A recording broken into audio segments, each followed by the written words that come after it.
Bonjour tout le monde et bienvenue dans ce webinaire où vous allez découvrir Amelkis Intercompany. Donc Amelkis Intercompany est un outil de réconciliation des intercos qui va vous permettre de gérer vos intercos d'une manière simple et rapide afin de raccourcir vos délais de clôture.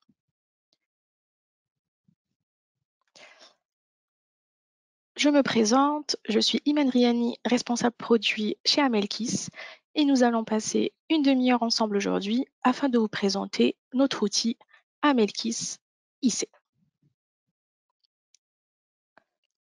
Donc pour résumer, Amelkis Intercompany est une plateforme web de réconciliation des intragroupes avec une mise en place simple et rapide.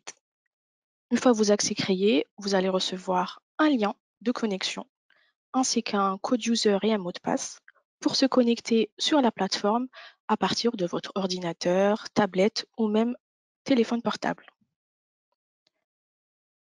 Amelkis Intercompany va vous permettre d'améliorer la qualité des données comptables au niveau des entités et donc de réduire vos délais de clôture.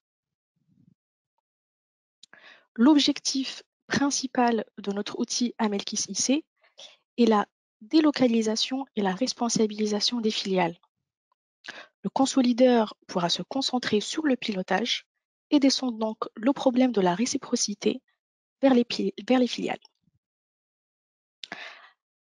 Amelkis IC va vous permettre aussi de réduire les délais de clôture en automatisant le rapprochement et en matérialisant directement les écarts. Ça vous donne aussi la possibilité de remonter au niveau des factures, ce qui va permettre de fiabiliser et auditer les rapprochements.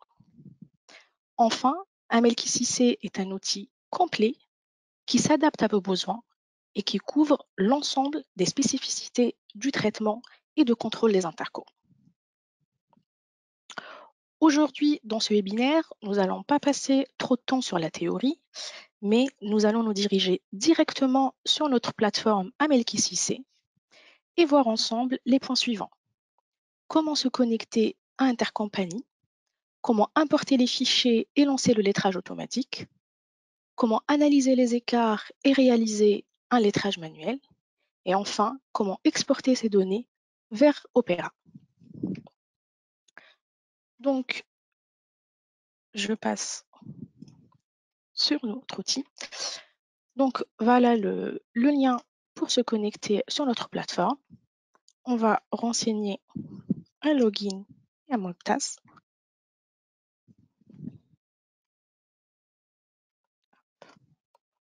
Et on va se connecter.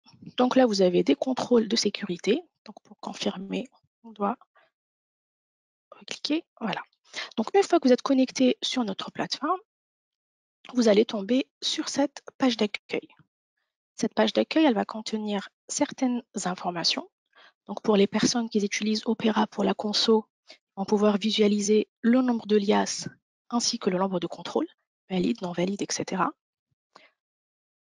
Vous aurez ici un graphe sur le total des écarts par exercice pour vous permettre de voir sur vos différentes exploitations les écarts que vous avez. Dans cette partie-là, vous allez voir le nombre de factures qui a été importé dans votre exercice avec le nombre de factures qui a été lettré automatiquement, ainsi que les factures qui ont été lettrées manuellement, et le nombre de factures non lettrées. Ici, vous allez voir la date butoir, ainsi qu'un calendrier. Une partie pour le commentaire groupe et pouvoir rajouter des nouveaux ou modifier selon le besoin. Et un rappel des taux des conversions qui seront renseignés en amont par un profil conso, un profil administrateur. Vous aurez la possibilité d'exporter cette table des taux en format Excel ou en PDF. Ce que nous allons voir aujourd'hui sur notre outil Amelkis IC, c'est un processus collaborateur par excellence. Le but, c'est que nous allons voir ensemble les étapes pour faire une réconciliation interco d'une manière simple, rapide et efficace. Donc, dans un premier temps, nous allons voir les notifications automatiques. Donc, comment un profil conso ou admin il va venir ici gérer les différentes notifications pour pouvoir alerter les différents utilisateurs. Dans un deuxième temps, on va y aller sur la vue importateur pour voir comment importer un fichier. Donc, importer vos factures. On va faire un exemple ensemble. Une fois que nous avons importé nos factures, nous allons aller sur la vue synthèse pour voir un récap global sur ce qu'on vient d'importer et voir les différentes options qu'on a sur cette vue-là. Après, on va y aller sur la vue réconciliation pour pouvoir lancer des lettrages automatiques, analyser nos données et faire des lettrages manuels. Une fois que ça c'est fini, on va retourner sur la vue synthèse pour pouvoir intégrer nos données dans Opera et vous montrer aussi comment exporter des fichiers Excel que vous pouvez par la suite intégrer dans vos logiciels de conso. Nous allons commencer donc par les notifications automatiques. Sur cette partie-là, nous allons voir comment gérer les contacts qu'on souhaite notifier, sur quelles tâches on souhaite les notifier, et puis les différentes notifications. Donc, dans un premier temps, sur ce bloc-là, vous allez avoir les utilisateurs qui ont déjà accès à votre base. Donc, vous pouvez sélectionner les personnes que vous souhaitez notifier. Vous avez aussi la possibilité, dans l'onglet Contact, rajouter des personnes que vous souhaitez notifier en mettant un nom et puis une adresse mail pour qu'ils puissent recevoir les notifications. Une fois que c'est fait, nous allons choisir les tâches auxquelles on souhaite notifier. Là, par exemple, moi, je souhaite recevoir des notifications s'il y a eu un import, s'il y a eu une mise à zéro, s'il y a eu une intégration, et on va rajouter s'il y a eu un rajout de commentaire ou on a joint un fichier. Pour gérer les notifications, on a 3 types de notifications. Donc, les notifications par email, les notifications à la connexion, et puis des mails avec les rapports de réconciliation. Pour ces notifications, on a la possibilité de choisir la fréquence d'une manière du coup récurrente ou fixe à partir d'un certain nombre de jours. Ici, par exemple, on va dire que je veux recevoir une notification par email à J-2 à 11h37. De la même manière, on va gérer les notifications à la connexion. Ici, je vais dire que je souhaite recevoir un rapport de réconciliation à partir de J-3 chaque 3 heures à partir de 16h20. Et j'ai la possibilité de choisir un statut, donc rouge, vert ou tous. Dans mon cas, on choisit un statut rouge pour dire que je souhaite recevoir le rapport de réconciliation des factures non lettrées. On a aussi la possibilité de rajouter un seuil selon la politique de l'entreprise. On peut laisser à 0, sinon selon votre politique, quel est le seuil auquel vous vous donnez de l'importance. Donc pour le seuil du lettrage automatique, ainsi que le seuil pour le lettrage manuel. Nous avons aussi un délai de tolérance que dans notre cas, il est par exemple de 3 jours. Une fois que c'est fait, j'ai oublié une petite étape, c'est que je n'avais pas changé l'exercice. Donc, on va se mettre sur l'exercice qui est vide, ce serait plus simple de faire des imports. Celui-là, on a déjà des données dedans. Donc, de la même manière, maintenant, une fois qu'on a géré les notifications, on va gérer la date de début et la date butoir. Donc, sur cette partie-là, on va dire que je souhaite que les utilisateurs travaillent sur la réconciliation des intercos la semaine du 30, donc du 30 au 3 par exemple. Là, je vais avoir mon planning qui va s'afficher en bas. Donc, j'ai la possibilité de dire pour le 30 janvier, je souhaite que vous faites des imports. Pour le 31, on va dire que je souhaite que vous faites une réconciliation, que vous continuez la réconciliation pour le 1er février. On fait les contrôles le 2 février pour respecter la deadline qui est pour le 3. Une fois qu'on aura fini, vous avez la possibilité de synchroniser ce planning dans votre Outlook, donc en faisant synchroniser. Et une fois qu'on aura fini, on va sauvegarder. Donc là, c'est bon, on a géré notre process d'exploitation sur cette semaine, qui va être notifié, sur quelle tâche et quel jour de notification je vais recevoir. Et voilà comment mes utilisateurs doivent s'organiser. Une fois que ça c'est fait, on va y aller dans la vue importateur pour importer notre fichier et nos factures. Donc là, sur la vue importateur, les utilisateurs vont déjà trouver un importateur déjà présent dans l'outil qui sera à définir dans un premier temps par le profil conso et peut-être avec notre aide pour adapter le format de l'importateur, l'étape de correspondance par rapport au fichier source. Une fois que c'est fait, l'utilisateur il aura juste à venir ici, choisir le fichier qu'il souhaite importer, qui peut se trouver soit sur le serveur, donc ça correspond à notre data ici, soit sur son ordinateur à lui, donc en local. Donc une fois qu'on a sélectionné l'importateur, on va aller choisir notre fichier. Une fois que le fichier est sélectionné, on a la possibilité de remplacer les données ou de les agréger. Et on peut aussi appliquer un coefficient au montant. Dans le cas standard, on applique le taux de 1. Et nous allons importer. Une fois qu'on a importé nos données, à la fin, on va recevoir un rapport d'import. Ce rapport d'import va nous permettre de contrôler que toutes nos lignes du fichier ont bien été importées. Là, dans notre cas, nous avons fait exprès de laisser 3 comptes qui ne sont pas ouverts en interco pour voir que le système il nous rejette bien ces comptes.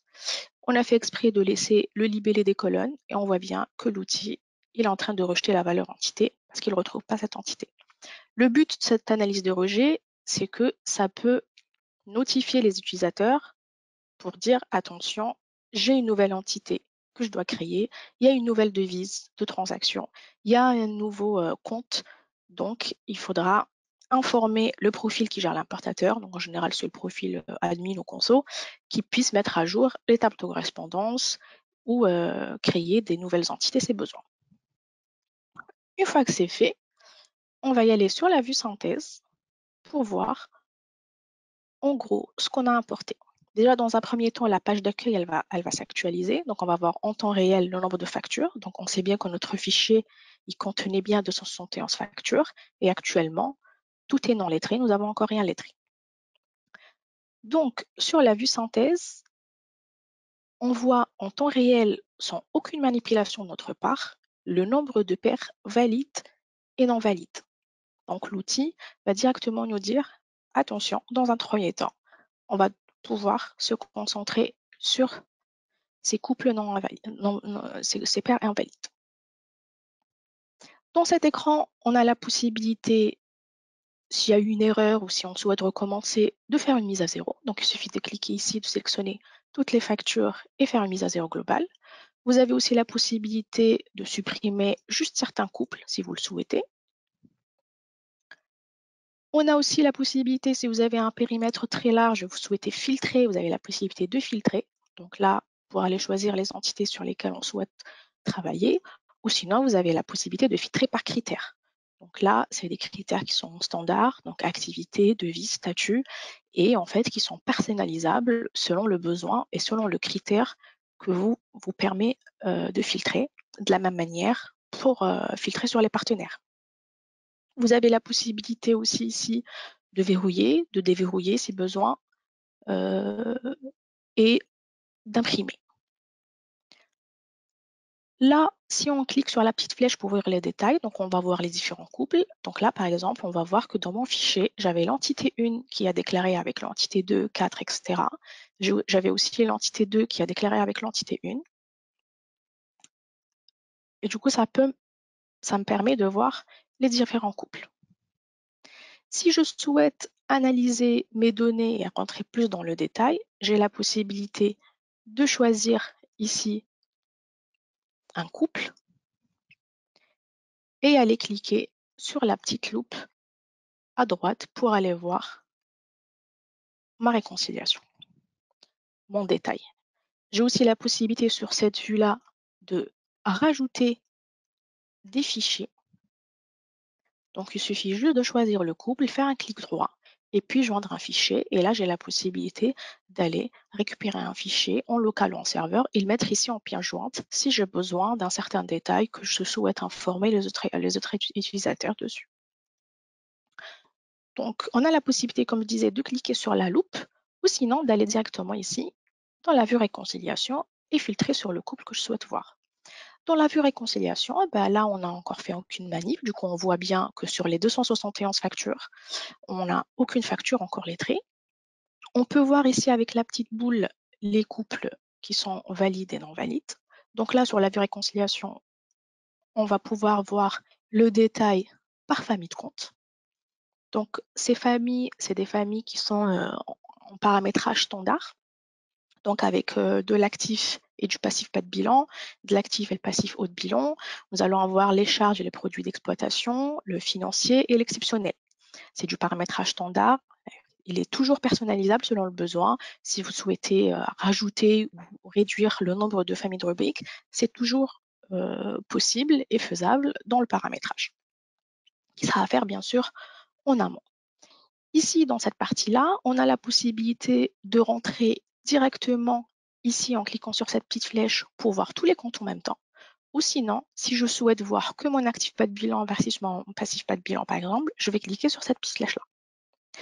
Avant ça, on va lancer un lettrage automatique sur toutes les factures en même temps. Donc ici, de la même manière que dans la vue synthèse, on a la possibilité de filtrer. Et puis, avec ce petit bouton-là, on va pouvoir lancer le lettrage. Donc là, vous avez la possibilité de lancer un lettrage automatique sur l'ensemble des factures selon le critère souhaité et selon vos exigences. Donc, on peut lettrer avec le numéro de facture, le montant et la date de paiement, avec la date de facture, juste le montant de facture et le montant, avec le numéro de commande. On a aussi la possibilité de lettrer avec le montant plus une sélection qui peut être choisie selon le besoin. Donc, si vous avez un critère ou une dimension analytique ou quelque chose qui va vous permettre de lettrer vos factures, donc si vous avez une affectation, une activité, ça, c'est personnalisable et on peut le mettre on peut le mettre en place selon le besoin. Donc, nous, dans notre cas, on va prendre le cas le plus standard et nous allons lancer un lettrage avec le numéro de facture et le montant. Donc, il suffit de cliquer là, je lance mon lettrage. Et là, l'outil il va scanner automatiquement tous les numéros de facture avec les montants entre entités partenaires. Il va tous les lettrer. Et là, on se rend compte que l'outil a pu lettrer automatiquement 212 factures. Et il nous reste 59 factures. Donc, si on souhaite directement se concentrer sur les factures non lettrées, il suffit de cliquer ici sur le petit 59. Et là, on va directement le récap nos factures non lettrées. Donc, on commence d'une liste aussi grande que ça. Une fois qu'on a lancé le lettrage manuel, il ne nous reste que cette petite liste à analyser du coup et lancer des lettrages manuels ou corriger ses besoins. Donc, une fois que ça c'est fait, nous allons rentrer dans le groupe. Donc, nous allons voir toutes les familles de rubriques en même temps. Et là, nous allons rentrer dans le détail de la réconciliation. Sur cette vue-là, on va voir deux blocs. Donc, un bloc à gauche qui va nous permettre de voir ce qu'elle a déclaré l'entité 1 avec l'entité 2. Et dans le bloc de droite, on va voir ce qu'elle a déclaré l'entité 2 avec l'entité 1.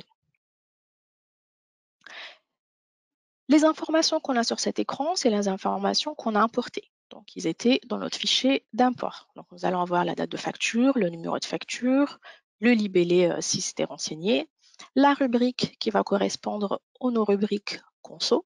Donc, ils ont été à l'aide de la table de correspondance. Ils ont été renseignés. Le compte local, donc ça correspond au compte comptable et le compte qui est dans votre fichier du coup. On va avoir le montant converti qui sera automatiquement converti au moment de l'import grâce au fichier des taux de conversion. On va voir le montant de devise de transaction et puis la devise de transaction avec d'autres informations supplémentaires sur l'import, donc la date de l'import et le user code, donc c'est la personne qui a importé. On va avoir aussi deux colonnes importantes qui sont la colonne de lettrage A qui correspond au lettrage automatique et le lettrage M qui correspond au lettrage manuel. Donc là, vu qu'on a lancé un lettrage automatique, on voit que l'outil, il a déjà inséré des codes. Si je me mets sur cette ligne par exemple, là je vais voir que l'outil a lettré automatiquement ces deux factures en mettant un code lettrage A220 pour nous dire qu'on a lettré ces deux factures ensemble. Je me mets sur le A222, on va voir que l'outil a lettré ces lignes-là ensemble. Maintenant, vu qu'on nous, on souhaite se concentrer juste sur les factures qui n'ont pas été lettrées pour pouvoir analyser ces écarts, on a la possibilité de cocher là et donc affiner notre affichage et ne montrer que les factures qui n'ont pas été lettrées. Sur cet écran-là, si j'arrive à expliquer mes écarts ou à expliquer ces différences, on a la possibilité ici de cliquer sur une facture et de rajouter un commentaire. Le fait d'ajouter un commentaire, ça va créer comme une discussion instantanée pour les utilisateurs. Donc, je viens là, je vais saisir un premier commentaire et je vais avoir le petit message bleu qui va s'afficher. Si un nouvel utilisateur va venir ici, il va rajouter encore un nouveau commentaire. Ça va permettre d'échanger en direct et éviter de perdre de temps avec les envois de mails, etc. Donc là, si je veux voir la sélection, je vais voir les différents utilisateurs, qu'est-ce qu'ils ont mis comme commentaire. Après, vous avez la possibilité d'imprimer tous ces échanges et les conserver si besoin. On n'a pas besoin, on va les supprimer. Maintenant, on va voir sur le lettrage manuel. Donc, on va prendre un exemple ensemble pour pouvoir voir comment lettrer. Dans le cas où vous n'avez pas lettré, par exemple, sur la vue réconciliation, vous avez lettré toutes les factures en même temps, vous avez la possibilité ici, en rentrant directement sur un couple, lancer le lettrage manuel, le lettrage automatique, c'est toujours faisable. Pour le lettrage manuel, il suffit de choisir une facture. Là, par exemple, je vois que sur ces deux factures, je vais encocher pour qu'il actualise. Hop. On voit que sur ces deux factures, celle-là et celle-là, le 194 et 194, j'ai le même montant. Donc, je vais dire que je peux lettrer automatiquement ces deux montants. Donc, il suffit de choisir les deux factures que vous souhaitez lettrer et vous allez ici sur la petite flèche pour le lettrage manuel. Et en fait, en faisant ça, l'outil, il m'a supprimé la ligne, je la vois plus parce qu'elle est dans mes lignes non lettrées, mais ici, ça va me permettre de voir un code M3 qui va correspondre au lettrage manuel. Donc, l'outil va me montrer, j'ai lettré cette ligne-là avec l'autre ligne. Vous avez aussi la possibilité pour une assistance sur les écarts liés à la TVA, à la production immobilisée ou au règlement partiel. Donc, il suffit de choisir deux factures que vous souhaitez lettrer et que vous dites que cet écart il est lié à l'une de ces informations-là. Vous pouvez cliquer ici sur TVA, sur production immobilisée ou sur règlement partiel. Comme ça, vous allez avoir des messages différents qui vont vous permettre plus tard de filtrer. Donc, on va avoir le M pour le lettrage manuel, vous allez avoir le code TVA avec un numéro pour tout ce qui concerne le TVA, le PI et le RP pour le règlement partiel. Une fois que vous avez fini de lettrer, vous avez la possibilité de verrouiller les factures que vous avez lettrées, par exemple, pour sécuriser. Dites que le travail a été fini, du coup, je verrouille. Vous pouvez toujours déverrouiller. Vous avez aussi la possibilité, si vous considérez qu'il y a eu une erreur d'import et que cette facture, en analysant, vous rendez compte que c'est une erreur, vous avez la possibilité de la supprimer avec la petite corbeille rouge. Dans une prochaine version, vous allez avoir la possibilité de modifier directement vos factures ici dans la vue réconciliation avec une traçabilité par audit qui va vous permettre de voir ce qui a été modifié et par qui. Comme ça vous évitera de faire des suppressions et réimporter à nouveau. Vous allez pouvoir directement modifier ici la facture. Ici, en temps réel, vous allez pouvoir voir les factures lettrées et le non lettré sur le couple. Donc, une fois que vous avez fini ce travail, on va pouvoir retourner sur la vue réconciliation. De la même manière ici, on va pouvoir verrouiller, déverrouiller ses besoins. On va pouvoir exporter nos factures lettrées ou non lettrées en format Excel, exporter en format PDF ou imprimer. Donc, une fois que ce travail sur la réconciliation des interco a été fait, sur le lettrage manuel, rajouter des commentaires, des fichiers si besoin, analyser toutes les données, on va pouvoir aller sur la dernière étape qui sera de intégrer ces données dans notre outil de conso.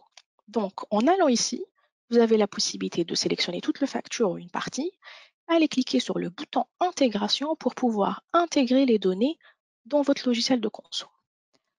Si on veut intégrer les données dans Opera, donc il suffit de cocher intégration Opera, choisir un reporting source et un reporting de destination. Dans notre cas, c'est le même reporting. Si vous utilisez Opera pour faire de la conso et du reporting, vous avez la possibilité d'intégrer les données une fois dans l'exercice de conso, une deuxième fois dans l'exercice de reporting. Vous avez aussi la possibilité de regrouper les entités par critères. Si par exemple, vous faites des déclarations intra-groupe par centre de coût, après vous voulez intégrer les données dans Opera par entité juridique, il suffit juste de gérer le paramétrage des critères de l'entité en amont pour pouvoir regrouper les entités selon le critère choisi. Vous avez aussi la possibilité de créer un modèle d'export qui va vous permettre, par exemple, on va rester sur le même exemple, si vous utilisez Opera pour faire de la conso et du reporting et vous avez des comptes analytiques en reporting qui sont différents dans les deux phases, vous pouvez créer un modèle d'export donc avec des tables de correspondance qui va permettre de faire le lien entre les comptes de la conso et les comptes du reporting. Si vous n'utilisez pas Opera, vous utilisez un autre outil de conso, vous avez la possibilité de faire un export Excel avec toutes les informations nécessaires, donc sur le reporting, l'entité, le partenaire, le montant en devise de transaction, la devise, etc. Vous avez aussi la possibilité, si vous utilisez BFC, de faire des extractions BFC, donc en devise de transaction ou en devise fonctionnelle, avec un format qui est exploitable et que vous pouvez après importer directement dans votre outil BFC, sans aucune modif. Et vous avez aussi, en dernier, la possibilité de faire un export Excel de rapports de pertes et de gains de change. Pour auditer et tracer les différents traitements qui ont été faits sur votre base, vous avez le journal des événements ici qui va vous permettre de tracer toute l'activité qui a été faite sur cette base. Donc, sur tous les événements, réconciliation, ajout de commentaires, ajout de pièces jointes, etc., que vous pouvez consulter ici ou exporter en format Excel. Vous avez aussi dans un dernier temps, le workflow qui va vous permettre ici d'envoyer directement, par exemple, la liste des entités à une personne que vous souhaitez informer. Vous avez aussi la possibilité là d'envoyer le rapport des réconciliations directement à partir du workflow. Donc, si ça n'a pas été réconcilié, donc là, vous allez envoyer le statut rouge. De la même manière, vous pouvez envoyer un mail avec une pièce jointe directement avec le statut vert. Donc, voilà, nous avons fait le tour d'Intercompany. Je pense que ça a été simple. Le but, c'est que nos clients qu'on a déjà eus, d'une exploitation, si passer dans un premier temps à avoir 80% de factures lettrées avec d'autres outils, l'exploitation sur le travail sur Amalkis Intercompany, ça va leur permettre de gagner du temps et d'un exercice à un autre, ils vont voir que le gain de temps est énorme et le nombre de factures qui est lettré en automatique grâce aux différents indicateurs qu'on met au début, donc le numéro de facture, le numéro de commande ou tous les critères qui vont vous permettre de lettrer, ça va vous faire gagner du temps et améliorer votre exploitation d'une période à une autre. Donc, on avait fait le tour. J'espère que cette présentation, elle a été claire, ça a été intéressant pour vous. N'hésitez pas à nous contacter si vous avez besoin de plus d'informations, si vous avez des questions ou vous avez besoin d'une démo personnalisable, ça sera avec un grand plaisir. Je vous souhaite une bonne journée à toutes et à tous et je vous dis à bientôt.